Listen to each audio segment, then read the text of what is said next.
នៅពេលដែលខ្ញុំសាកថ្មហើយចង់ឲ្យថ្មរបស់ខ្ញុំចូលលឿនជាងមុនខ្ញុំតែងតែប្រើវិធីសាស្ត្រនេះអញ្ចឹងឧទាហរណ៍ថាខ្ញុំដោតឆ្នាំងសាកចូលទៅកាន់ទូរស័ព្ទរបស់ខ្ញុំសេវាទាំងអស់នៅលើទូរស័ព្ទរបស់ខ្ញុំវាធ្វើការកាត់ផ្តាច់លោតទៅ Airplane Mode ដើម្បីឲ្យសេវាទាំងអស់ហ្នឹងវាឈប់ដំណើរការទូរស័ព្ទរបស់ខ្ញុំគឺសាកថ្មបានចូលលឿនជាងមុនហើយនៅពេលដែលខ្ញុំ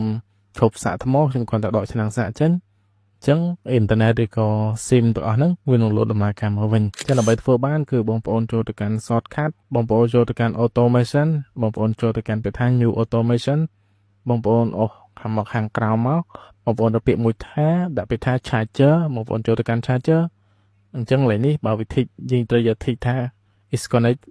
បន្តមកបងប្អូនយកពាក្យថា run immediately ចឹងបងប្អូនចុចលើហ្នឹងមកហើយបន្តមកបងប្អូនចុចនៅខាងលើចូលមកដល់ឡើយនេះបងប្អូនយកពាក្យថា create new shortcut ឬបងប្អូន search ពាក្យថា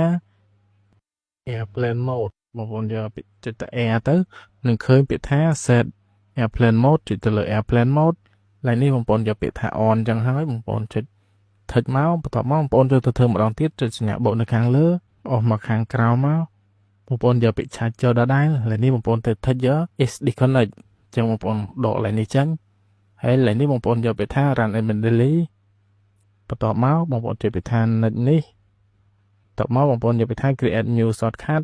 យើងធ្វើការ search ដូចគ្នាមក airplane mode ចឹងយក airplane mode ហ្នឹងមកឡើយនេះបងប្អូនយកពាក្យថា off ចេះចុចថិចម្ដងទៀតតមកយើងអាចធ្វើការសាកថ្មរបស់យើងបានធ្វើខ្ញុំយកឆ្នាំងសាករបស់ខ្ញុំមកសាកចឹងបងប្អូនអាចឃើញចាំមើលចឹងនៅពេលដែលខ្ញុំដោតបងប្អូនអាចឃើញស្វាទាំងអស់ហ្នឹងធ្វើការកាត់ផ្តាច់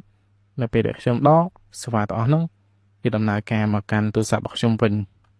ហើយដើម្បីធ្វើការលុបនៅការកំណត់បែបហ្នឹងបងប្អូនគាត់ចូលមកកាន់កន្លែងហ្នឹងដដែល